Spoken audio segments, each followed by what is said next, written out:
All right, everyone. Welcome into HiBruiNation. I'm Goosey, your host, joined by my co-host, as always, in the Jabo and Mr. Hattrick. Fellas, I don't know about you, but I'm starting to believe in this team. I would call this a good week, going 2-0-2, and earning 6 out of a possible 8 points. Are you guys in belief yet? Well, Goosey, it's hard not to believe in this team with the excitement they've generated as of late, with additions like Reichel having an instant impact, finally getting a well-deserved road win in regulation. Thank God, the first one in over 2 months, which is crazy. And Hagen's watch on full display. This team has its flaws still. We all know them. Steve knows them especially. And they're still missing key pieces like a solid RD2 to help them take them to the next level. But I think it's safe to say they are making a real case for the playoffs. And there's a real chance we face the likes of the Sabres, the Hurricanes, the Lightning, or even a matchup against Montreal. We're a fun, exciting, sometimes infuriating team to watch, and we've exceeded expectations so far. I'm hoping for more consistent road victories leading to a lockup of a playoff spot, Hagens to get some games in, and an action packed end of the season, which we're guaranteed to get. What do you think, Chavo? Yeah, I mean, I think this not only for the Bruins, but I think the NHL as a whole this past week has had some of the best games of the season. I've been Oh, yeah. watching a lot of hockey lately, like probably too much hockey, because games just I'm in the Central, so it's like, yeah, I get East Coast games early and then West Coast games like not too late at night. So I've been watching a ton of hockey, and I think this we're starting to see that all these teams are picking up points and getting for desperation points and kind of playing like it's the playoffs. I know the Bruins are playing like it's the playoffs. And how could you not be excited after this past week? Because not just for the NHL, I think this week has been probably the best Bruins week of the season as of late, right? You know, Sway's playing out of his tree, and kind of I'm not dogging Lohreiis as much now that he is playing right D with Lindholm. So it's kind of one of those things where I'm just kind of excited for what's ahead because this team is playing like it's ready for the playoffs and they're playing playoff hockey. So I'm excited to see the next 2-3 weeks to see what's going on and where they end up in the standings. Hell yeah. Well put, gentlemen. Well put. Yeah, very exciting. 2-0-2. I mean, you could argue that those 2 overtime losses very winnable games, but take a point. 6 out of 8 points is not bad. I'll absolutely take it. We got a good show for everyone who's going to be listening tonight. We're going to go over the East standings. In fact, we'll start with that. We'll talk about Swayman's play that Steve just alluded to. Reichel, Lukas Reichel, who has now played officially 2 games in a Boston Bruins uniform. He previously played in Providence. We'll get to his impact that he's had, the impact that we believe he's had. We'll talk a little bit about James Hagens and the updates as of the time of this recording. So if anything changes, it would be after this recording. And then we'll go into a little bit of the Lohreiis and Lindholm pairing. And Lohreiis shift as a right-handed defense from a left-handed defenseman to going on his unnatural side on the right side. And then we will close out with our big bad Bruin that we always do. And of course, we will always keep in a little bit of the mix of this week's past games as we go into our discussion. But guys, the Eastern Conference is one hell of a mess. And the Bruins and several other teams are in the mix of it. The Bruins, as of yesterday, after they beat Detroit 3-2, I believe the score, have 4-2, right? Yes. Yeah, they scored the empty netter. They now are in sole possession of the first wild card spot with 86 points, tied with Montreal in terms of points, but Montreal has a game in hand for third in the Atlantic Division. So we have a lot going on here. A lot of room to maneuver, not a lot of room to, I would say, fail. How do you guys feel with the Bruins' pending schedule that the playoff hopes can remain very much alive? I mean, you have to be mostly hopeful, and I say that as there is little to no room for error. Kind of have here that 8 of the 12 remaining games are against playoff teams. 6 of the 12 of the remaining games are on the road, and 5 of those 6 road games are against playoff teams. So there's a little room for mistakes, and that's the time of year that it is, as kind of Steve alluded to. It's very, very tight, contested hockey. Teams are amping up the intensity, and they're playing playoff style hockey. So it's crunch time, and so they don't have much room to make many mistakes. And we're going to see their response and how they approach these games, especially with the fact that they're against playoff teams, and if they can't show up for those, what's the point of showing up at all? So, Yeah. I mean, I'm probably at a 6 out of 10 confidence level because when you're boiling it down, right? We're technically tied for third, and the two tiebreakers is Montreal has a game in hand on you, but also they have the tiebreaker against you because they beat you more times. Right? No, they Yeah. do not. I thought they do. Nope. That is if they are tied in regulation wins, which is represented by the RW number. Then it goes to the row number ROW, which is the regulation overtime wins. Those are the two tiebreakers before it actually gets into the head-to-head match. The head-to-head matches don't take into effect until like later down the tie-breaking roll. But as of right now, That's the Bruins they changed that hold. recently. Then because I don't know when it went into effect. I can only tell you that is the tiebreaker. As of right now, if Montreal were to lose, let's just say tomorrow in their game or whenever the next game they have is, and they are tied with the Bruins in points, the Bruins would take possession of the third slot in the Atlantic Division. That is just how, unfortunately, it works.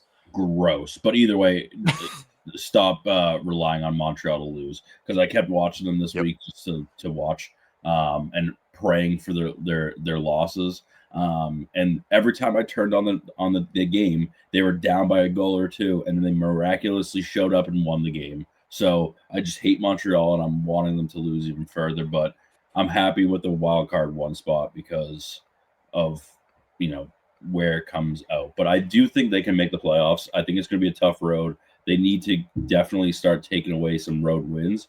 And if they're not going to take away road wins, they definitely need to at least force OT and get some points out of it and not, just give up regulation losses because that would probably be very detrimental to the overall wild card picture of these.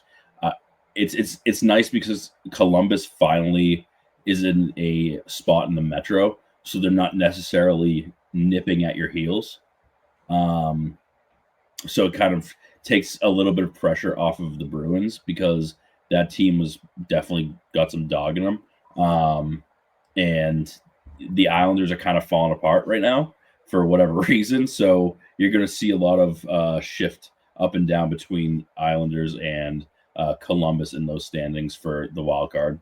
But I'm confident that the Islanders aren't going to catch you. Just to paint the picture for you all out there, so for the race to the wild card spots only, the Bruins hold the first wild card spot with 86 points, 70 games played. Detroit holds the second wild card spot with 84 points, 70 games played. New York Islanders, 70 games played, 83 points. Ottawa Senators, 69 games played, 81 points. Philadelphia Flyers, 69 games played, 80 points. And then Washington Capitals, which I believe are the least likely team to be involved in the playoff hunt, but you never know. They're in there with 78 points. So 6 points separates the Washington Capitals from the second wild card spot, and everyone else separated by 1 to 4 points. So that's really not a wide gap, and it's not that far against the Boston Bruins themselves. But also in the Metro Division, points are super tight there outside of Carolina. Pittsburgh has 86 points in 69 games played. Wonderful season they're having, actually. I don't think anyone really expected them. So a ton of credit to the Pittsburgh Penguins and Dan Hughes, who's coached them well. And a ton of credit to the Columbus Blue Jackets coach as well, ever since he was hired as the interim coach. Columbus has 69 games played and 85 points. So they are on an absolute heater. So I think there's just a little bit of buffer there, but also New York, Ottawa, and Philly, which is where I believe the line is really drawn, are right behind, everyone else in the standing. So a substantial losing streak cannot be had by anybody right now looking to keep their playoff hopes alive. And Philly's on a heater right now too. They are causing chaos for playoff teams for wannabe playoff teams too. They're on a heater and they're causing problems for the league. And it's definitely led by Dan Vladar. I'm going to give Dan Vladar a ton of credit. Former Bruin, by the way, ladies and gentlemen. That is a former Providence Bruin, and I believe he played a couple games as a backup here. Another former Bruin just shining as a goalie on another team within our conference. Yeah, but Jack, I gotta be honest with you. I agree. It's kind of like another knock because if you look at what Brendan Bussy's doing over in Carolina, you definitely look at that and you say, oh man, if you would just held on to that guy a little bit longer. I don't think Dan Vladar is of the same caliber of Jeremy Swayman. I don't think Brendan Bussy is the same caliber as Jeremy Swayman either. I think Carolina has a really good team, a really good defense, and is led by one of the better defensive coaches in Rod Brindamore. So I think Bussy is benefiting very much from Rod Brindamore's system, but I think also Brandon Bussy is an NHL caliber goaltender. I think Swayman is still better than those three, and I think the numbers show it. Yeah, they'll be making a case for sure. They definitely have a good system around them, and Nick, if he kind of falls off in the next year or so, then that's solidified. But you gotta be happy for them. I'd argue, though, guys, the 1 and 2 seed in the Atlantic Division is going to be between the Tampa Bay Lightning and the Buffalo Sabres. Tampa Bay has 68 games played, 90 points, 4 points behind Buffalo, who has 70 games played for 94 points. I think that'll be fought out between the two of them. And then, third place and I believe the wild card one, I think will be fought out by another team. I genuinely think that 5 Atlantic teams do make it into the playoffs this season, and I have to be honest with you, I do think the Boston Bruins are going to be one of them. I think if Detroit does not, you are going to see the firing of Steve Yzerman. Yeah, Yzer plan no more. It's going to be the Yzer scam at that point. But the Bruins, as of right now, hold a playoff spot. I like the way they're playing. Mm-hmm. It's encouraging for sure, but again, on the nick of a dime or whatever saying, like it can become disheartening very quick. So they're hot and cold. They've been a hot and cold team, right, guys? Yep. Sure, and I think I can attribute a lot of it to the league parity. I think the league itself has actually gotten a lot better in terms of talent, the talent disparity and or the talent distribution. I think if you look at a lot of other teams across the board, especially in the East, you look at some of these standings and you say, wow, this is a very competitive conference that you're in, and they're right there with it. And then you go look at the West and you just say, it's a competitive conference, but really amongst themselves, not across the entire league. I mean, you look at the Pacific Division is just an absolute atrocity, an albatross. The worst division in the NHL easily by a long shot. And you've been watching a lot of hockey, Steve, so I'm sure you've seen some teams from there and you've gotten to watch them. Yeah, I mean, yesterday, I'll just, for Western, I'll put this out there. I watched Tampa Bay and Edmonton. Obviously, they're not Pacific, but I watched them. It was a good first period of hockey. And then next thing you know, second period shows up and Oilers forget how to play because I'm convinced that was Rogers Arena in Edmonton is just too bright for everybody. It's like you need to wear sunglasses, even watching it on TV. And it's just bad hockey over there sometimes, but Tampa Bay is legit to what you were talking about on how Buffalo and Tampa Bay is going to have to duke it out for number one spot. I'm excited to see that play out the rest of the season because we saw when they played each other rather recently, it was a war. So they know what they're both fighting for, and I think they're trying to take any advantages that they can to one up the other, and it would be, I think it's probably destined they're going to meet in the playoffs if and just before that game I turned it on. I just remember this one. It was Utah and Ducks, and the Ducks ended up winning it, but I think they only had 23 shots on net. And the entirety of the third period was played in the Ducks defensive zone, and the Mammoth were actually taking it to them. And for whatever reason, somebody was blocking all of the shots, and the goalie just came up big. And it was like 43 shots to like 23 shots, 24 shots at the end of the game. They won 2-1.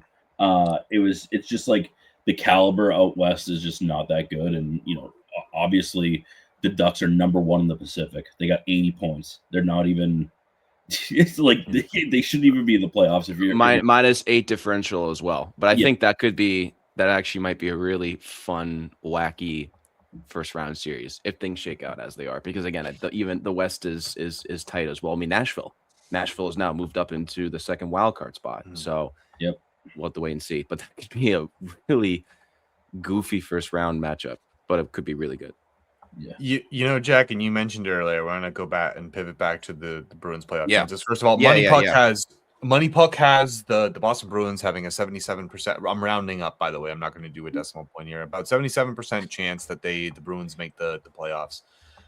You mentioned 8 of those 12 games that are left are against current playoff teams. Again, current at the time of this recording. This could change, with how tight the points are. And 6 of those 12 of those games are on the road. And then 5 of those 6 road games are against those playoff teams. So that's going to be a challenge in of itself. And, you gotta really respect your opponent there. And so you can see some of those games really going one way, but you really need to win at least 50% or get points in, I would say 75% or 60% of these games if you really want to make the playoffs. I don't have the schedule right in front of me, but those 6 games that are going to be at home, the 50% of those games, the Bruins have the best home record in the NHL.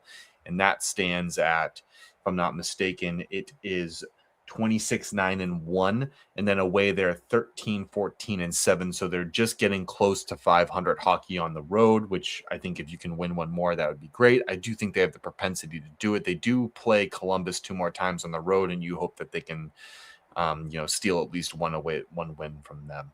Yeah. In at least Also, a regulation. To what you guys are talking about too, the Bruins have the hardest schedule remaining. Oh yeah. In the NHL. I saw I think NHL Network put something out about the remaining games and the remaining schedule and who has the toughest remaining schedule, and it's the Bruins by far. All those playoff teams, those road struggle woes. It's just one of those things where they need to show up and get points, like you said, Goose. And honestly, I think it needs to be closer to 85%. You need to take points away. Yeah, even though you play. Yeah, go, Steve. Sorry. No, go ahead, Jack. Go ahead. Now, even finishing out this month, you've got Toronto on Tuesday, and then at home, and then you got Wild at home on Saturday, and then Dallas on the 31st at home. So again, just a lot of great matchups happening, and you hope to get 2 points against the Leafs. They're having a tough one. Sorry, Leafs fans, not sorry, but not sorry, not sorry. Suffer. Listen, I didn't say it. Goose did. But yeah, you're going to be facing a lot of really good teams down this stretch, and we do have one of the toughest schedules. And so, yeah, those 2 games against Columbus too on the road are going to be crucial. If you can get 3 out of 4 points against them, I think you likely make the playoffs. Again, that's small sample, but you've got a lot of big matchups happening.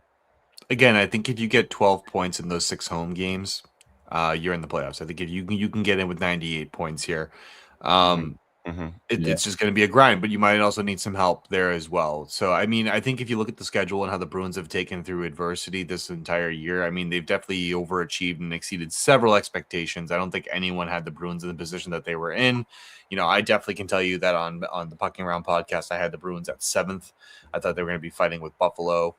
Maybe for 8th, but they have surprised me pleasantly, and I will say that, though frustrating at times. But I think this has been, though frustrating to watch, especially with the penalties. I would say that's the real frustrating part of the team. But I would say outside of the penalty taking, I think this has been an entertaining team to watch.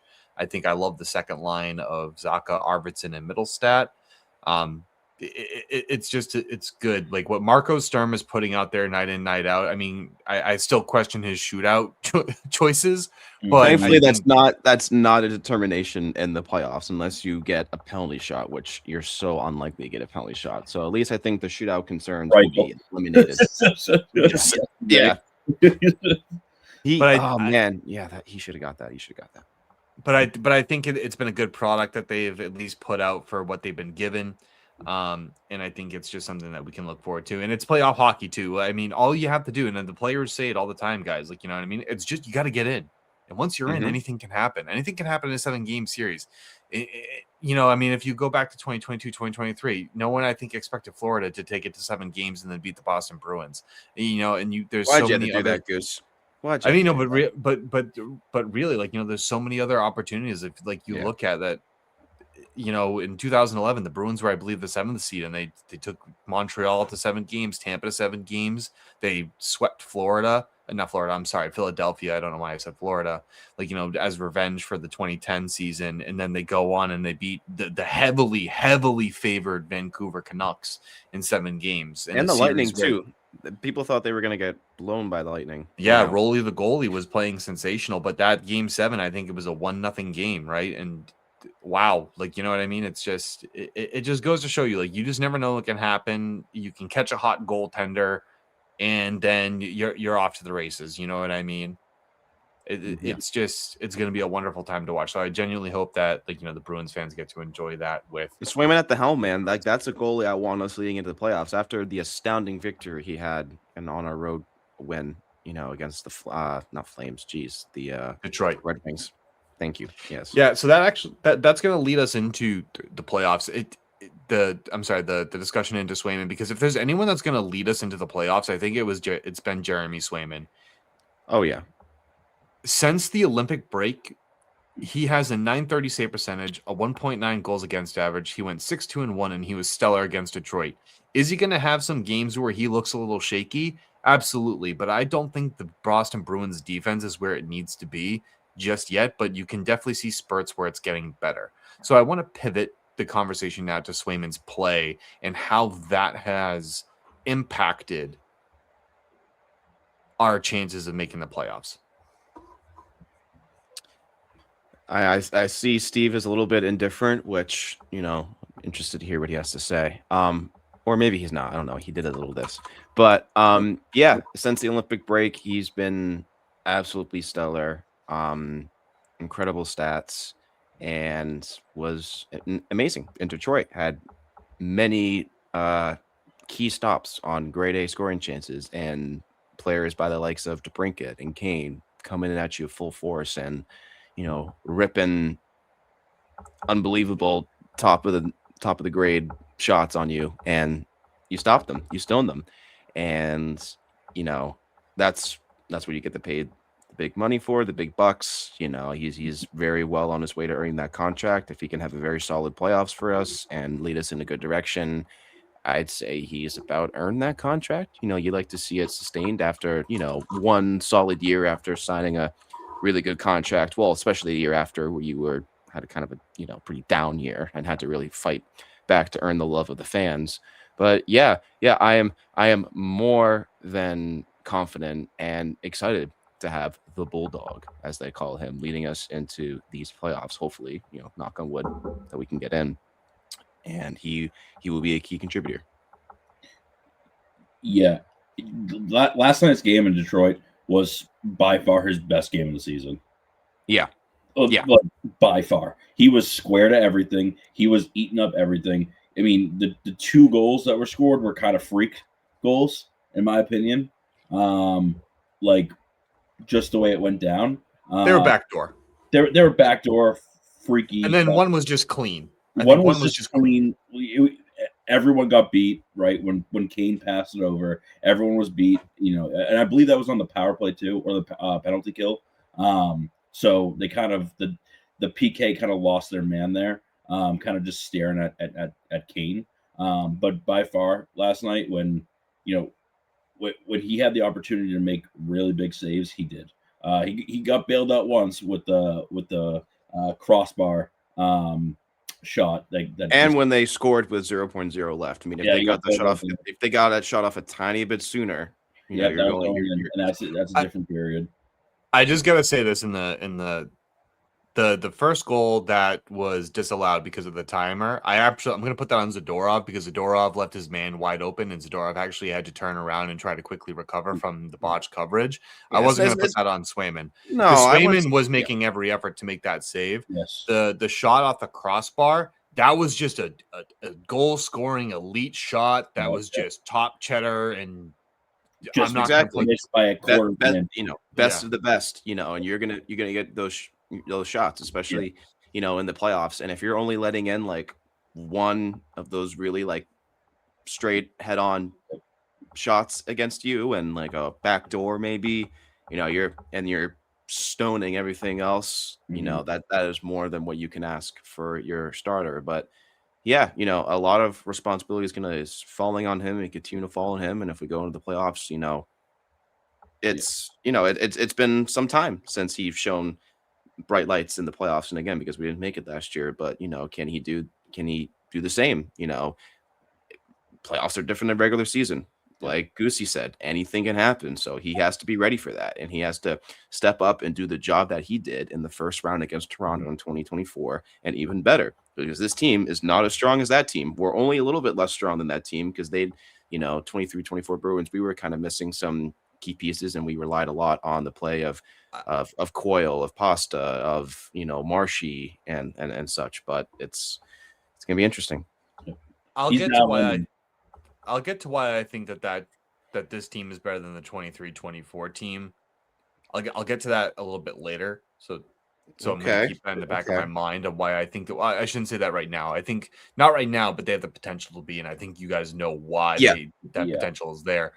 But yes, I think there's no argument if you want to bring up that reference, Jack, the 23-24 season, Swayman stole you that series against Toronto. He stole you that series. Like Toronto came in heavy. They came in heavy on game 7. Pasta was battling through some injury, I believe. And he got the game winning goal in overtime, which was what he absolutely needed to do. That's what he was being paid to do. And that's what that was the end of it.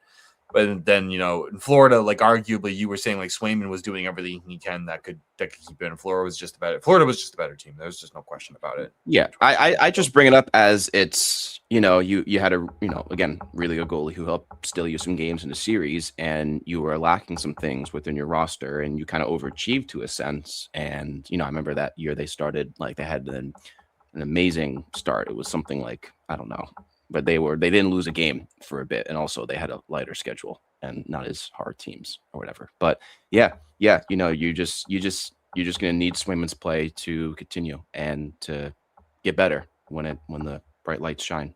So I think we need the consistency of this past week for him. He played really great hockey consistently, and that's what I think going into these last couple weeks here is what we need. Just really consistent play of him showing the fuck up, right? The only point of contention, Goosey, I'll hit with you, is I don't think that if we're going to make it to the playoffs, we're going to have to rely on the play of Jeremy Swayman, but the leadership of David Pastrnak. Oh yeah. And it's not even just this became more apparent to me last night, but it's definitely Pasta is the lead by example type of guy.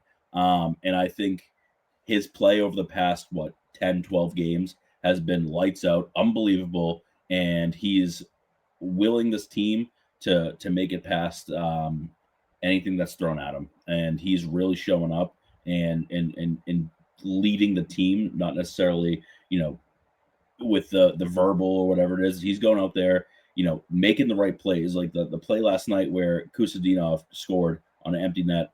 Pasta could have shot and got himself a 2-goal night. Nope. What's he do? Passes it to a wide open Kusadinov to get to win the game and set very unselfish play. And that's the leadership and how he's developed, right? And he got his 500 assist last night as a Boston Bruiner in the NHL. And I think we're going to have to rely on David Pastrnak kind of whipping these boys up into shape, but also having good foundational goaltending in the playoffs. I think it's going to be both. I think if you want to make a deep playoff run with this type of roster, you're going to need to rely on your star goaltender to make spectacular saves because absolutely. because like I said, that there's still a hole at that right defensive side. Ugh. And right now, and we'll get into it too, like Hampus Lindholm and Mason Lohreiis are working. And they're working very well. Who knew you We'll had to get put into- two lefties on one defensive pair? And we'll get into that too, right? Like we'll get into that, but that gap is very noticeable. And I believe some of the two-way game on some of the forwards is lacking a bit. So I think Sway is definitely going to need to be leaned on. And I think the leadership in David Pasternak, Nikita Zadorov too, I would say Charlie McAvoy, a lot, or even just in general, some of the players that have playoff experience, including Swayman, are going to really need to lift this team, to get the results that they want to see. But I definitely think Swayman is going to be challenged extremely in any playoff series that they face. The Bruins path, if they were to try and go for a deep playoff run to the Cup final, would be extremely battle tested. And in the unlikely event, again, I don't mean to be a Debbie Downer, but if we make the playoffs in the unlikely event, because I will be honest with you, I think let's just say if we win round 1 and then we win round 2 by some chance, which is the divisional round, and then you find yourself in the Eastern Conference final, which would most likely be the interdivisional matchup between the Metro and the Atlantic, I don't think you're going to get past Carolina. I think unless they'll just shut you unless down. they're injured, unless they are severely injured, Yes. and they're missing star goaltending, Yeah. like that, they have to come down to our level at that point, which we're also going to be bruised and battered. So like they would severely have to be hurt. And if they're not, they are gonna probably steamroll us. And that's just being honest, because they are 100% agree with you. And that's being presumptuous too, Jack, out of me, right? Like they're gonna get to a conference final. I mean, with this roster, it would be insane. Well, even then, even if I'm saying Carolina's going to make it to the Eastern Conference final, that might not happen either. Yeah. I'm just being very presumptuous. And then let's just say you get Sidney Crosby can will the Penguins, man. Who knows once they get in? Yeah, Dave had a good season, like I said, and then if you get to, God forbid, the Stanley Cup final, Colorado, like you gotta be scared of that team because they offensive juggernaut. So it's no, thank you. Again, but that's overtime merchants. Did you say they're overtime merchants? Yeah. Like the Penguins, maybe. I don't know about Colorado. Colorado's a very good team. Very deep team. Let's call in producer Drew from Steve Dangle Studios to talk about that. Yeah, I don't know about that, but like I said, it's gonna still be on all those factors. And I love what you brought up, Steve, about saying it's also going to be on the leadership core. I 100% agree with you there. Can Zadorov keep his cool? Can he, provide the toughness that you're going to need and the nastiness? But can he keep his play under control and not get us a really shitty penalty that could cost us a series? Anybody, it's actually anyone on the team. Zadorov has actually not taken really stupid penalties. Yeah. He's really actually cleaned it up, and I'm going to give credit where credit's due. I texted you guys this. It's every time Kastelik is on the ice, he miraculously gets a penalty. He had two last night. Mm-hmm. It's unbelievable. It's just unbelievable how you toss him out there, he gets a penalty or gets into a fight. It's ridiculous. You need him out there in key times as well. He is a fast, speedy player. He's noticeable. He can make plays and drive to the net, and he's got a sneaky shot. But if he's doing stupid shit, then what's the use for him? And he's been doing stupid shit. Yep. Big time.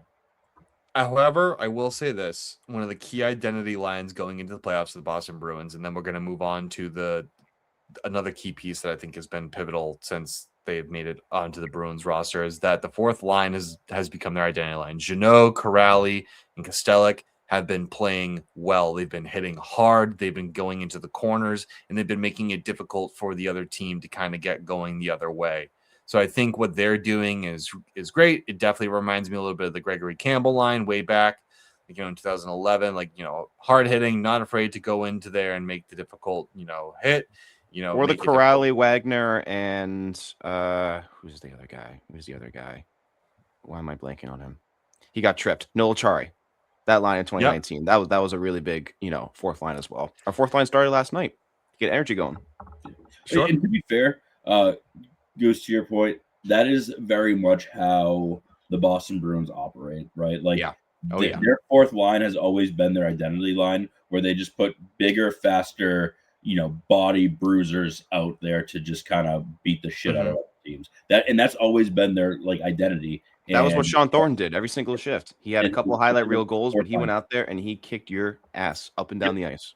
Yep, absolutely. And it's very reminiscent of I hate to even use this phrase, but a decent Bruins team, right? Because the team has been so up and down, hot and cold, where I can't say they're a decent team, but they're playing well right now. But like when those years where we had 8 straight years of making the playoffs and going on semi-deep runs, they had that identity line where they do, this is the typical Boston Bruins. They have that identity line that helps put their will on other teams and helps them win. That's what they do. But why this is important and why we reference this in with Swayman is because forechecking and causing these turnovers makes the job easier for Swayman. And so I think if they can keep to that, it makes the job easier for Swayman, takes the pressure off Sway, and he's able to play a better game for himself. He's able to read the play a lot better and do a lot of those things. And like I said, the fourth line has now become part of an identity line of the Boston Bruins. The second line, I think, is the second best line in the NHL in terms of goal differential. You have the first line who comprise currently of Marat Husinidov, Fraser Minton, and David Pasternak, which I think you should not touch that. But then, guys, and this is why we're going to move on from Swayman, and this is another pivotal piece that I think needs to be mentioned because we criticize the acquisition of this player and his impact on the third line so far, and that's Lukas Reichel. His fit on the third line, and I hate to admit it because I heavily criticized this reclamation project and I'm going to be honest with you as to why, because I was so high on Oliver Wahlstrom, and I was one of his staunchest defenders. I'm like, oh, he just needs time to develop with the Bruins. Yeah. He'll eventually get it. Never did. So biggest mistake I ever made. And then, when I see Lukas Reichel and I look at another reclamation project, I said, oh God, I'm going to correct myself this time and say this isn't worth it. And boy, you know what? I think every time we reclaim a player, it's opposite day for me. Lukas Reichel has 2 points in 2 games. He was phenomenal against Winnipeg, 0 points against Detroit, but that's okay. You could definitely see his impact on the ice against Detroit. And the third line of him, Lindholm and Geekie have been great. Geekie had 3 points against Detroit. Lindholm had a goal. Again, Reichel 0 points, but that's okay. It's another spark to that line that I think they needed. He looked good. It was a pleasant surprise to see him on the second power play unit against Winnipeg. Now, albeit Winnipeg's not that great of a team, but you just see him move that puck quick. He takes it and he makes the decision very quick. So how do you guys feel so far? I know we criticized the acquisition, but for a 6th round pick, it's 2 games, small sample size, fellas, but yeah, pleasantly surprised. Definitely pleasantly surprised. He really does look good on that third line, and you said it, he kind of adds a spark to it because it needed it. Both players, 0, 5 on 5 points since the Olympics, and that's now changed in these last few games. I think he is complementary to each player and helps move pucks into space, create turnovers, and add to some more speed and punch to it. And and we've seen it again, as you said. We had Lindholm get a goal that was pleasant to see, and Geekie with 3 assists. He's been the goal scorer this season, but he can be a good playmaker as well. And I think Reichel just helps add to that. And yeah, he looked good on that second power play unit. I wanna see more of that. And again, against Winnipeg, but he's quick with it. He makes very quick decision making. He's got some sneaky hands and great shot as well. And and his goal was kind of he read the breakup of play, the little turnover, and he pounced on it. So all good things so far, and small sample size definitely, but hoping for more of it and get him more time on the power play, let him get more looks, and we'll see what he does. But very happy so far with what he's added to this team. Yeah, pleasantly surprised, probably the best way to describe. Mm-hmm. Yeah, for sure. You mentioned a lot of great things. But the most important thing for me is he fights in the corners and all along the wall, right? Like his forechecking ability is, I He's a think, big body. I don't know his stats off the bat, but he's he's over 6 feet, I believe. He's got some weight onto him. He's a German missile. I hope that's appropriate. Not too. He's a German missile. featuring Rock over here. It's he I like what he does though, because he goes into the corners, he goes behind the net, and his forechecking ability is, I think, what helps separate and add that extra punch on that third line. Because I remember talking to you guys yesterday about it when we were watching. It's like, yeah, Lindholm doesn't produce, Lindholm doesn't do anything, and of course Now he can. Now he finally scores, and it's like, okay, cool. And we talked about, Geeky not scoring as of late because his kind of third line has been in rotation. There's been a different guy on the line every game pretty much, and it's kind of hard to get it set. But I like what this kid is doing, and I was the biggest hater of this.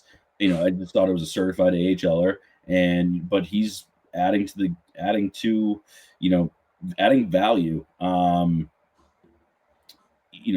He's adding value to his contract and his ability on that third line, and kind of making that third line like a third line grinder type line. He's going into the corners, putting the work in to allow Lindholm and Geeky to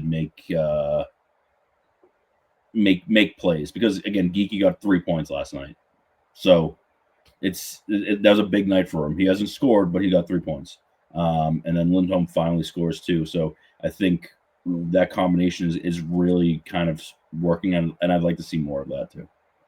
Yeah, and you got to give it time, right? When you put lines and mix lines up together, and this was the biggest problem that I think Bruce Cassidy did and Jim Montgomery had. When you mix lines up like that and expect immediate production, it's not how it works. Yes, these guys are pros. Yes, they played in the league for a little while. Or depending on the age of the veteran or the player or what have you, but that doesn't mean they're going to instantly click. You know what I mean? If you are so dead set on jumbling some lines and like reconfiguring everything, you got to give it a little time to work. And in some cases, like the case of Lindholm, Geeky, and Reichel, you're seeing the connections almost right away, but you won't know that. So let's just right off the bat. So let's keep that line together for a while, because Minton's doing well with Pastrnak and Marat is doing well with Pastrnak. There's no reason to shake anything up right now. Until you add Hagens. Well, hopefully. We'll get into that in a few moments, because there's I wouldn't call it news, but Kaplan talked about it yesterday in Detroit's game, and we'll get a couple a lot of speculation. It's all speculation. A lot of speculation. Until we see, an actual news until you put headline. pen to paper. Yeah. Yep, until you put pen to paper.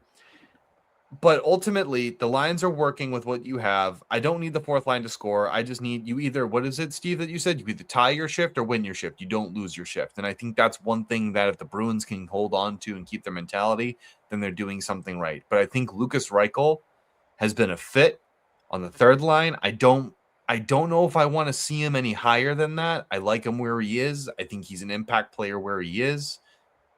He's not a 60, 70 point guy, but a 30, 40 point guy.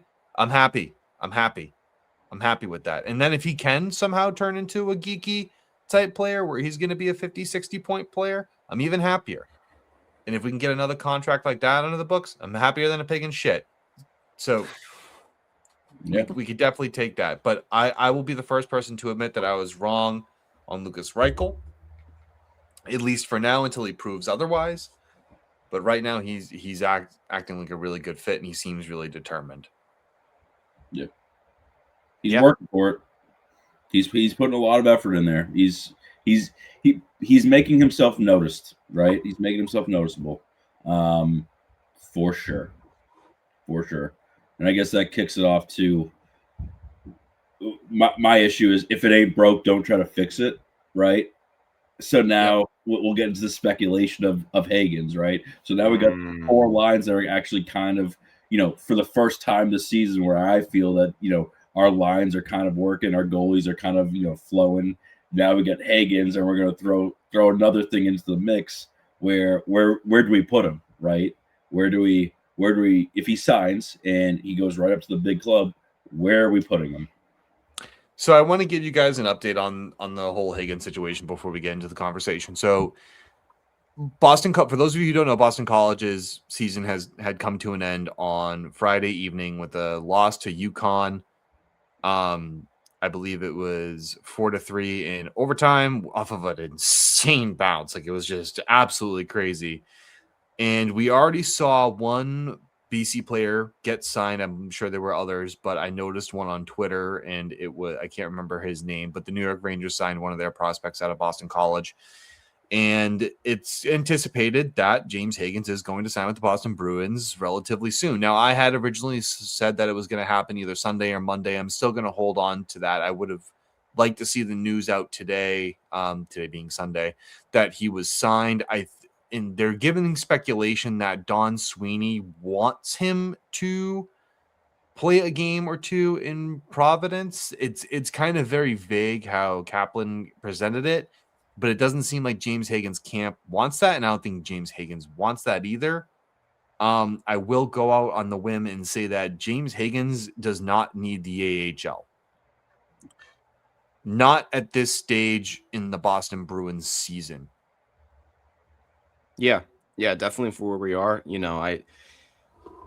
Just to have him get a taste of what pro hockey is like. Yeah, the AHL could be, beneficial, get him some reps in. He's playing against actual grown men, but given where we are and the push we're trying to make, yeah, I don't think it doesn't hurt by sliding him into the big club.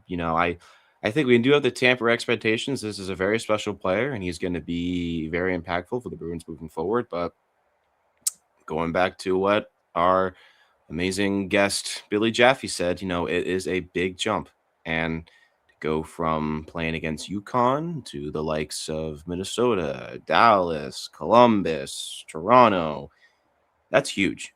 That really is. And I think we expect him to have a good immediate impact or an impact, and I think it will regardless, just because we've been looking forward to it. But yeah, on for what the lineup is gonna look like, I don't know.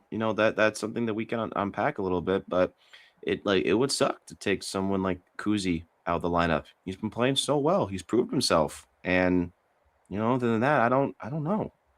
It's because I don't want to mess up the second line or third line. They've been second line more consistently recently, but our third line now is looking like a good combo. So I don't know. I'm hands off for now. I'm not the GM, although Cam wants to be. Honestly, let me put my GM hat on. Right, if I'm Don Sweeney, we kind of just established that whatever we got going on right now is actually kind of working. So why tinker with it, right? I actually, Goose, I'm going to disagree with you. I do think Hagens needs a couple game stint in Providence because it's a big jump, right? And to me, it's one of those things where, hey, get him experience in the AHL, right? Get him acclimated to pro hockey, right? Even if it's just to get used to the speed of the game, right? And then let's not put him into a game where it's against a playoff opponent, right? Let's put him in a game where there's a little bit less impact in there to see what he can do after getting 3 or 4 games down in the AHL, because that also allows the team as it is to continue to play, and we can see what works and what doesn't work. We're finally done tinkering, I feel like, for the most part.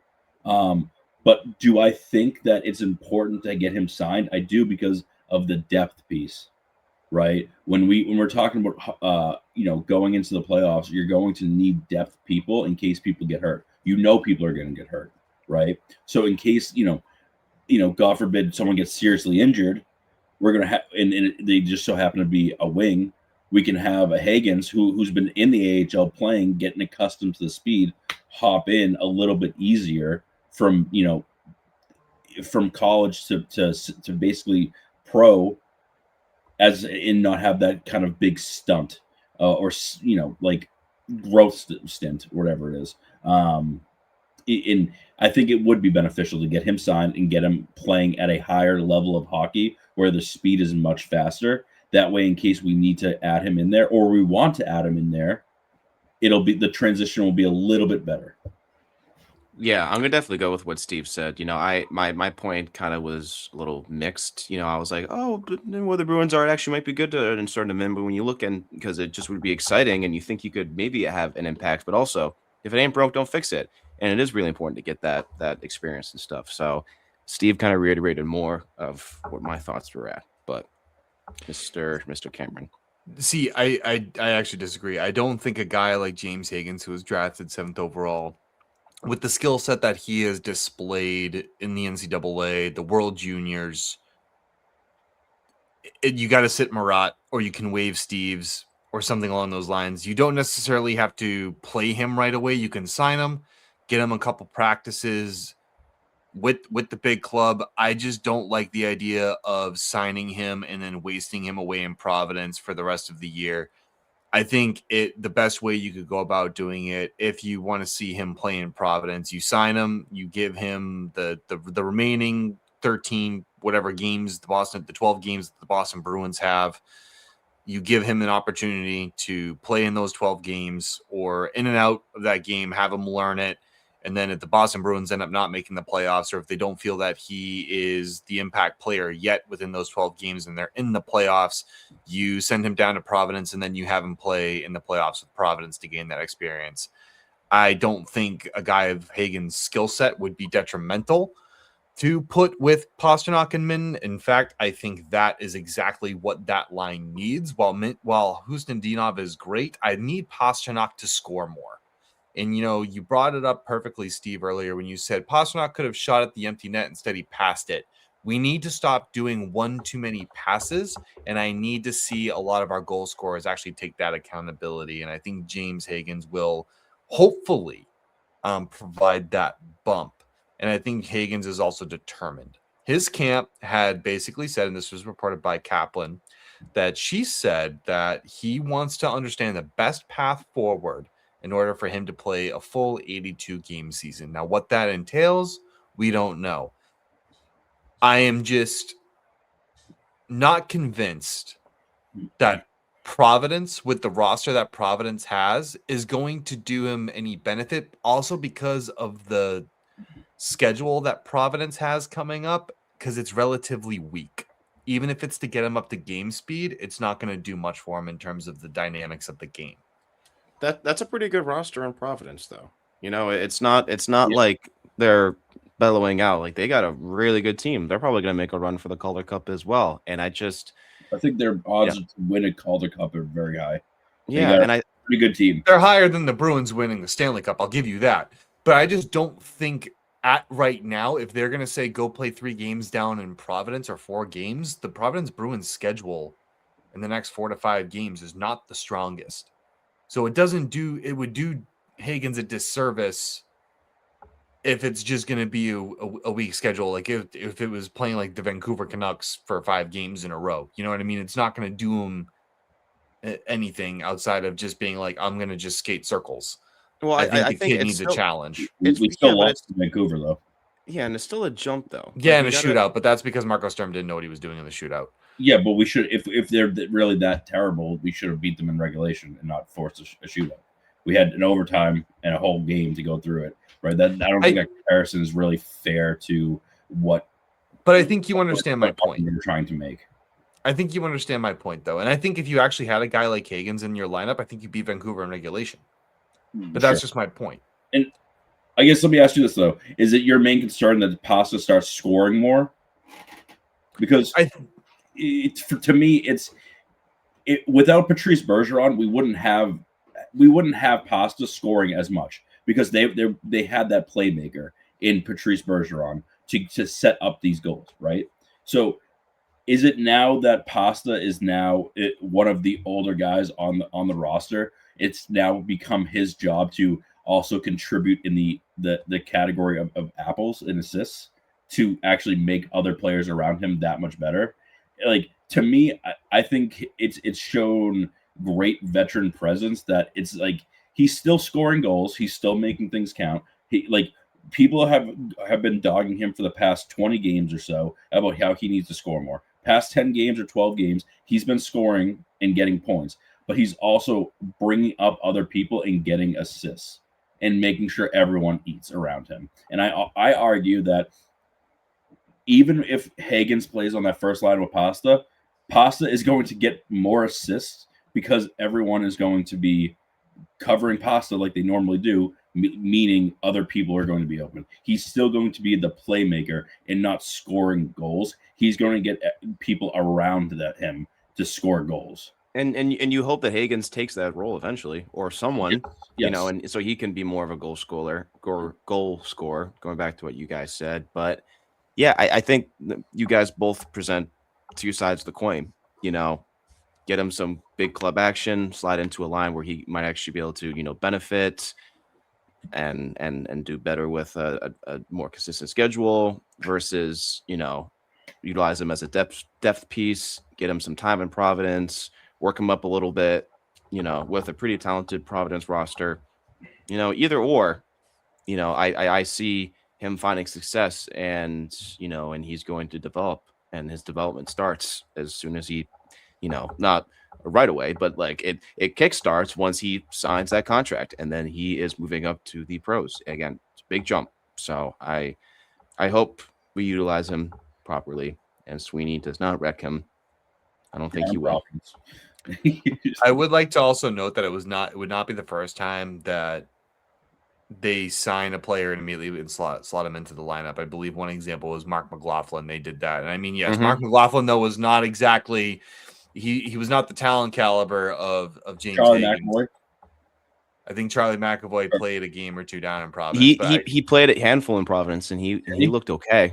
But then as soon as we got to the playoffs, he slid in and then he looked incredible in that series against Senators. It's notorious for the Boston Bruins that they want to do that. I just don't think. I think the time for doing that needs to be unique to each player, especially if you look at a guy like James Hagen and a team like Boston College too, man. Like yes, they're nationally ranked, but I think they were 16th, 17th. I can't exactly remember where. But if you look at that Boston College roster, I mean, the only big names that I really see on that roster recently is Teddy Stiga, now Dean Letrino, James Hagens. Those are like the three biggest names I think on that BC roster that I think you could really name. And so if in that roster too, like Hagens and those three players that I just named really got BC to where I think that they were. I mean, Hagens had a phenomenal year. Letrino had a phenomenal year. I think Stiga had an okay year. So I think, if they're able to do that at that level and elevate those players around them, I think that's something you need to consider for a player like Hagens. I just think if you're going to waste an ELC year, because remember, once you sign him this year, it counts towards this year. You don't get 3 years. Like this counts as year one. So if you're going to waste a year, I think you play him up here in Boston for those 12 games. And then you can reassess next season after dev camp, after training camp, and you can finally say, okay, we're going to put you down there for 10 games. We're going to see how well you do to assimilate yourself, and then we're going to call you back up. This is something that I think Don Sweeney needs to take very cautiously. And all of the leverage right now is in James's hands. If he doesn't like what he gets from Sweeney, he'll just be like, you know what? I'm going to go play another year at the NCAA. So you can either waste me at another year in college hockey, or you can take me right now and put me on the main roster. Yeah, it's a really good point. I wasn't really thinking of that. I think that helps strengthen your argument a little bit, Cam. But to Steve's point as well, you don't want to rush it anyway too. So what are you gonna do? And that's how you get buried in Providence and end up like Lysel. From a development perspective, I think you and Steve have a great argument. Like, if he was anywhere maybe else in the draft that was lower than 7, then fine, you might make it. Or if it was a really weak draft class, but this guy was touted as the potential first overall pick before, Matt Schaefer came into existence. Yeah. And then, they started, he was an early projection, and then he fell right into the Bruins' laps. this might have been a gem of a steal. We don't know that yet. So I think if you really want to know where this guy is, put him with a player like David Pastrnak and see how he can either keep pace with Pastrnak or even elevate Mitten to a higher status, or even I get excited thinking about that. What he's got. So you just want to test the waters and see if this kid's legit. I don't think there's any harm in doing that, especially if you put him with a guy like Pastrnak and Minton, because Minton's a very responsible two-way center, and Pastrnak is an elite goal-scoring talent in the league. I think probably the second best right wing in the league, because honestly, the first one is Nikita Kucherov, and it's not close. Don't at me on that. That's just the way it is.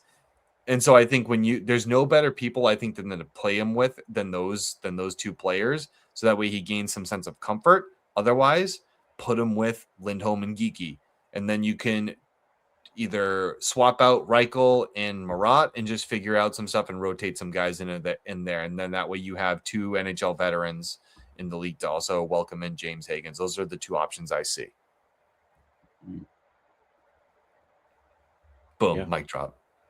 No, that's I'm more likely to lean to the second with Lindholm and Geeky. Right. But here's the thing, right? A week ago we were talking so much shit about Reichel, right? Like, okay, AHL or whatever. Sure. He had a good stint, and it would have been perfect for Hagens to step up and go to the third line. But now Reichel stood up. I mean, he stepped up. Exactly. Right. So it's one of those crazy things where it kind of shot us in the foot, so to say, on where we're gonna put Hagens if he decides to sign, right? And is it worth putting him up there? That's kind of what your point, Steve. So, but again, you guys both present a good argument. So it's, but that's why sign him, and then you can rotate him in and out with Marat Husnidov, do a matchup based thing, and slowly welcome him into the league. You have 12 games remaining. I think that's the best path forward. I don't think he needs. I mean, his season with BC just ended. It's not like he's been sitting for a while. He's geared up, ready to go. He doesn't need to be ramped up to game speed or anything like that. But if you really want to slowly get him assimilated to the NHL, the best way to do that is sign him, keep him with the big club, and rotate him in and out with Marat Husnidov where you see fit, and matchups that you think that can give you the best look of what you have in him here early on. I think it's Toronto, to be honest with you. Yeah, I would play him in that game too. I think I'd play him in Toronto because Toronto's kind of the dead horse right now, and it's a dead franchise, dead fan base. They're already dead. Yeah, exactly. And I think who cares? Fuck him. Take him down.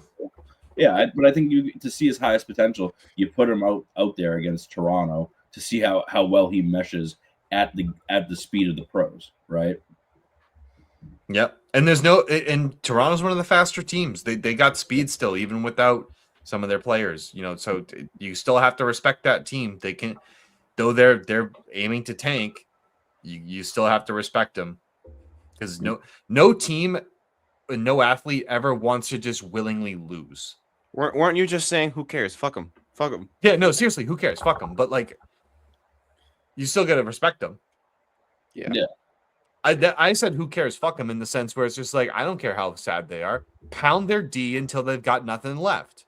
Shout out to Paul Maurice for that quote. Yeah. It's a shame he just quoted it against the Boston Bruins. So it's just, I'm having trauma. Full circle. Dealing with it. Full circle. Everything goes full circle. Welcome to the world. Again, great points from both of you. We'll have to see where it goes. Only the player by tomorrow when this podcast is out, we probably will have an update. Hopefully, I'd be surprised if not possible by tomorrow afternoon. But we'll see. And only the players and the GM know, and obviously their agents. So we'll see how it goes. I'm very excited to see it either way. Let's move on to the last topic of the night and talk about a guy that we have ragged on the entire season, and more or less rightfully so. Jury's up until out.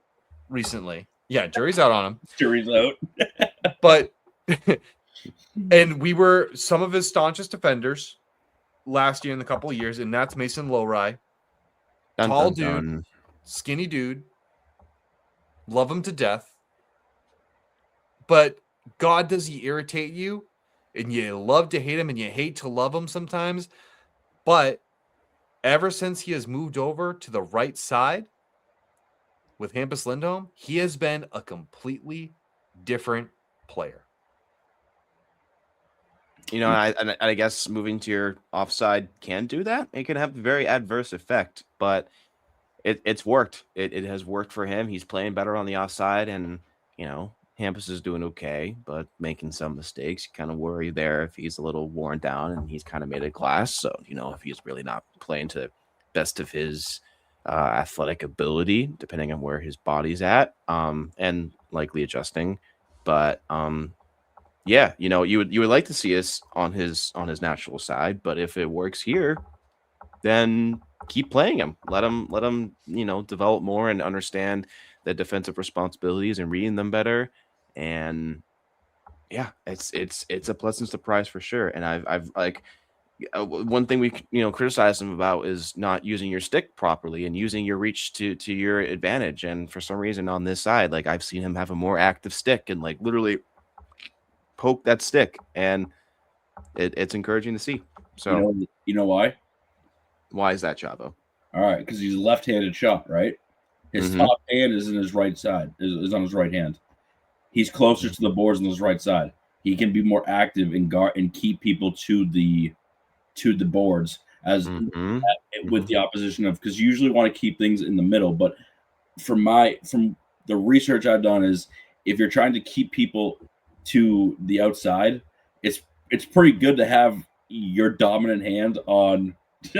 Yeah, no, because when you're on the left side, he does have to reach over. He does have to kind of make more of an attempt. And when he's on the right side, it's just a quick little relax, and it's a little bit easier. Obviously, for getting the puck, you know, in getting the puck, it's a little bit different. But I think defending wise, it makes things a little bit easier. But to be fair, I think it also comes from playing with Lindholm and having his experience. I mean, Lindholm has been hurt, and you know we've had criticism of him as of late, but I think he's very knowledgeable on how to play defense. Right? Like we're not questioning his ability and his knowledge on playing defense. It's just sometimes him being injured and all that stuff is just kind of, it weighs on him. But I think with I don't know what exactly it is. It's working. And I think it's because the experience is helping. Him playing at home is definitely doing it. And I believe that they're the third pair too.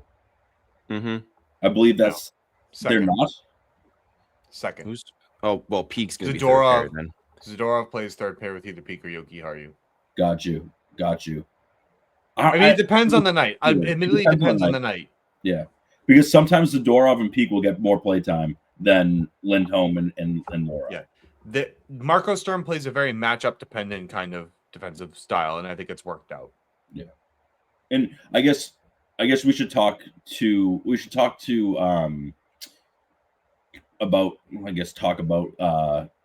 the other D pairings, right? Because you're having basically Zadorov and Peak, and then you got Aspero and McAvoy. And I think Aspero's been playing lights out lately, especially now that he's playing with McAvoy. Why is my cat losing her freaking mind? Sorry. We're Hyper with another guest appearance. I mean, well, I had to pick her up from my desk and put her on the floor, and then she just started going ham on my long sleeves. Wants your attention, bro. Just love your cat. Otherwise, I'm gonna cause the ASPC. What's the freaking? I don't know. What is it? The NAAC. I give her. What is it? I give her PCA. Shut up. Whatever the acronym is, dude. I give her so much love, but when I'm recording with the boys, you need to get your act right. But if I hear one purr in the mic, dude, I will roll on this floor laughing. I will drop faster than this mic. She's on the floor right now. No idea. And she's looking at me with saucer eyes, and she's playing with my long sleeves. So, shout out Piper. Shout out Piper. Steve, you bring up a good point. Like, yeah, you look at the other defensive pairings. I mean, by the way, statistically, the Lohreiis Lindholm pairing is the Bruins' best defensive pair in terms of expected goals for versus goals against per 60 minutes. If you look at the graphic of it, it's wild. Like it shouldn't make sense. or it shouldn't Yep. be, but it is. But if you also look who else, if you look at the different types of pairing combinations that have happened, most of the combinations that involve Hampus Lindholm have some essence of strong defense with them. Yeah. Yeah. Along with McAvoy. Yeah. Where they don't is if you have Andrew Peeke. Andrew Peeke has not been a strong defensive player. Andrew Peeke. So it's just, so you just look at some of the stuff. But yes, I agree. You look at Aspro, I agree with you, Steve. And actually, when we talked about the 7th player award, we did forget to bring him up. I think he has a strong candidacy for it. I still think it goes to Fraser Minton, and Aspro just slightly loses that out. Yeah. But I can also see Min's had a longer, more consistent season. But Aspro's play as of late, if he had that for the entire year, then I would say it could, honestly, but I could also see it flipping. I could see Minton narrowly losing it out because if you also think about it, Aspro is playing on the top pair. Yeah. He went from playing bottom pair to top pair with McAvoy. Yeah. True. Consistently and consistently not giving up garbage goals. Like that pairing has been working for whatever reason. It's been working though. And to be fair, I think this should be mentioned. I believe this was Emily Kaplan saying this yesterday, that amongst the trade rumors of Lohreiis, he went to Don Sweeney and to Sturm to say, hey, like, I understand that you're looking for a RD2.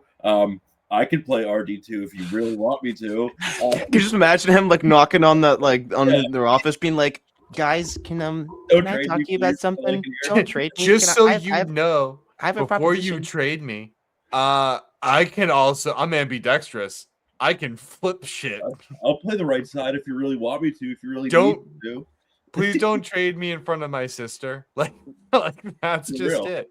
But you know what? It's since the trade deadline and since the shift to him playing on the right side with Lindholm, it's been pretty good.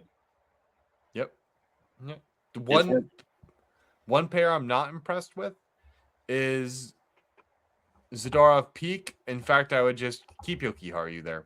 I think I'm not convinced with Peak anymore. I liked him at first, but you'd rather Jokiharju than Peak? I think because last year when we had Jokiharju last year was the best thing that ever happened to Nikita Zadorov. They were a dynamic pair last year. I thought they did extremely well in the limited time that they played together, and you saw it. I don't know if that was just because of the system that Joe Sacco had, but I think Jokiharju is finally getting on board with the Marco Sturm system.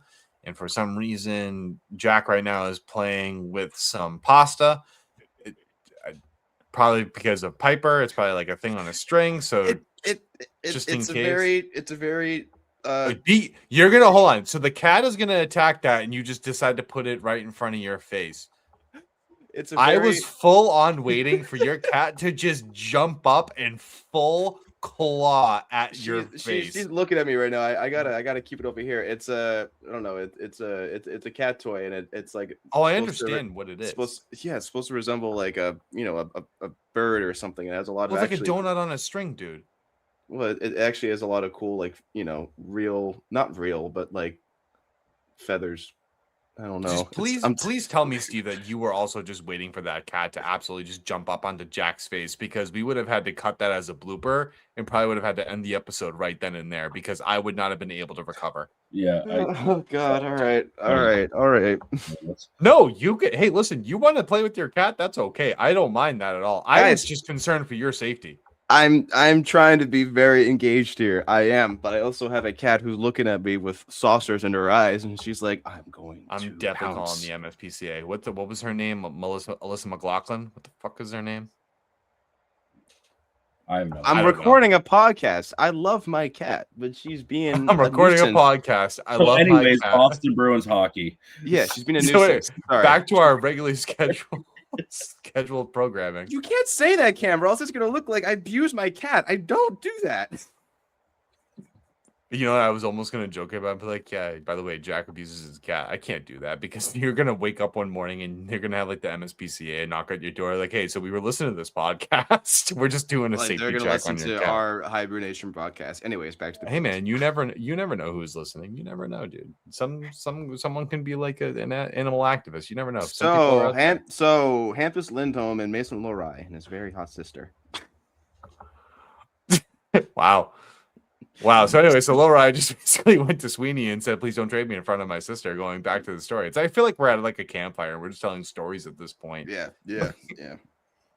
So, but that's funny, Steve, that he just literally said, like, "I'll play on the right." Yeah, don't trade me. Basically, and they tried it out and it's apparently working. So I don't know. I mean, I love it. I love it. I love to keep it. I honestly also keep like rotating some guys in and out. You have a very condensed schedule. You guys are playing it strong, so also just make sure that those rotations happen. So that's all I gotta say.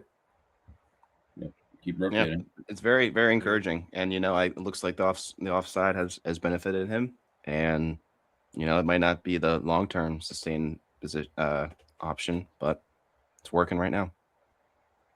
Thank you, Jack's cat. Let's go on to this week's Big Bad Bruin, and then we'll close out the episode, guys. Like I said earlier, the Bruins go 2-0-2.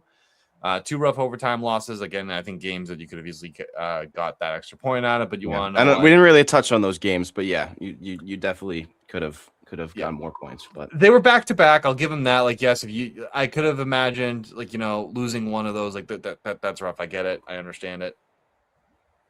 But it is what it is. The Bruins, again, 6 out of 8 points. That's solid. Take that. Take what you can get right there, especially in this tight playoff race. Wow, this one's actually really difficult for me. I don't know if I really have one. I guess I have to pick one, right? Yeah, you can pick one. I get one. I get a vote. There's been a few. I'm gonna have to go Lohreiis. Wow. It's not from his point production or the lack thereof or anything of that nature. It's just he needed to step up. He did it. He's been consistent with it. And after all the shit I've given him, I think he's earned my Big Bad Bruin vote, especially with just the way he's played recently and keeping the Bruins in the lineup. I mean, some of the diving plays he's made just to do it, the back checking, it's just he may not be scoring a whole bunch right now as like that, offensive minded defenseman, but my God, he's definitely busting his ass to make sure that he's giving us some opportunities to win games. So I'm going to give my Big Bad Bruin vote to Mr. Mason Lohreiis. That is a very good pick. That's a very good pick. And I have called his sister very attractive many times, so I don't want that to be a trend. She seems like a very nice lady as well. I don't know why I feel like I had to say that, but Anyways, my Big Bad Bruin pick. I hate you so much. Listen, I can't have the girlies coming for me or whatever, Jesus Christ. Okay. There's definitely some good picks this week. I think, you make a very strong case with Mason Lohreiis. I got to go Lukas Reichel, very small sample size, but we had very tempered expectations for him. And, he had not worked out previously for the Hawks. Steve could say that or attest to it, or the Nucks, but you could argue he wasn't given really the proper playing time in Vancouver regardless. He stepped right in and added a jolt to our third line, and he looked fantastic on the second power play unit. No points in the second game, but I think he still played very, very well. His play is strong and encouraging, and it gives a punch to players that have needed it. Very happy with it. He was noticeable, and to talk around his signing and how he responded on the ice, I'm happy to call him my Big Bad Bruin. Dickhead, I may actually shoot a puck at your face this week. You're just gonna roll. I'm gonna stop. Oh my God. I hate the timing of it because you always get me with it. Oh, it's so good. I can't. Oh, I love it. Go play with your cards, you child. I love it. I will. Watch me. Steve, please. Help us end this episode, for crying out loud. This one's tough because there's like a lot of players that have been deserving this week. But I gotta go Pasta. Okay. This is the time of year where your stars need to show up and start scoring goals and start producing points and willing your team to win, right? He's been showing up. His play for the past, again, 10, 12 games has been lights out. I think he's on a 9 or 10 game point streak, right? He's not making selfish plays. He's contributing up and down the lineup. He's making things work, and he's making a great case on why he should be the next captain of the Boston Bruins. I understand that he might not want to wear the C, but he's making a damn good example on why he deserves to wear the C. Yeah, very well said. I don't hate it. I don't hate it. No, I mean a 2-0-2 week again. Like a lot of Bruins, in my opinion, and I agree with you, Steve, have absolutely stepped up, and it was hard to kind of pick one. I mean, Jack had to go with Lukas Reichel. Only 2 games, but again, you had 4 games this week, so he played half the game. So there you go. And who knows? Maybe if he was in the Montreal game, or I can't remember. Oh God, what was the other game? Devils. Yeah, Right. I think I believe so. Winnipeg and Detroit. That's what he played. Yeah, but what were the other? It was Montreal and I believe the Devils, right? Yeah, those were the other 2 games played this week that we lost in overtime. Who knows? Maybe if he was in that, maybe we win those games. Genuinely, I love the way he's played. Lukas Reichel is an excellent pick. David Pastrnak, who finally broke through. I believe it was in. He had a bit of a slump. Yeah, he's out of it, and now he's back in the mix. I mean, his slap shot against Detroit was nuts. It was a knuckler. It was a knuckler puck too. It wasn't like it was on edge, Crazy. but he made the most of it. And that ping you could hear around the world. I saw his slap. It was 89 miles an hour, and all I thought of was that scene from Back to the Future when Doc was just like, "When this baby hits 88 miles an hour, you're gonna see some serious shit."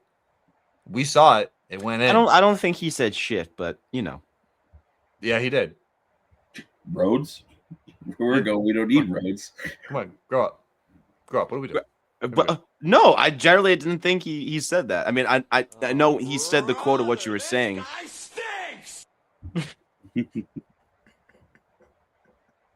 Absolute silence from Jack. One of my favorite pastimes, bullying Jack. He's gonna get so mad. He's gonna text us after this. He's gonna be like, "Fuck you. Fuck everything you stand for. I'm out of here. I'm gonna hit you in the face with the puck, my car, everything I can throw at you.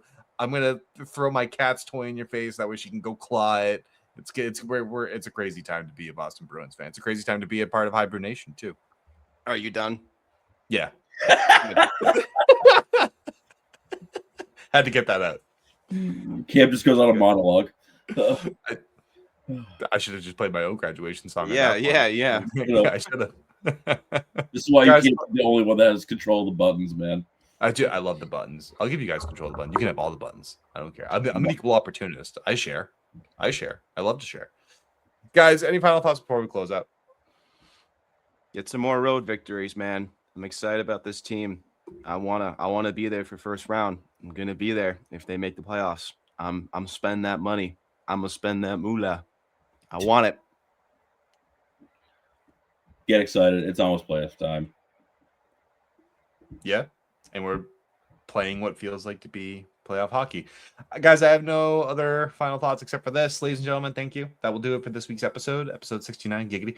Go check out don'tpuckwithmedia.com for all of our blogs and much, much more. Connect with us on Twitter, Bluesky, TikTok, YouTube, and through our website for your thoughts to be heard on our episodes. You can even send us a voice memo by doing so. That you can find on our Twitter. Send Piper a voicemail. She's right here again. Send Piper a voicemail, and if you don't, you just prove to all of us here that you hate animals, and don't be that person. So send Piper a voicemail. Remember to like, comment, and subscribe to us on all of our platforms. And as always, we love you guys. And until next time, I got one thing to say to you, Jack. Meantime, and as usual, go fuck yourself. And we out of here, ladies and gentlemen. Good night.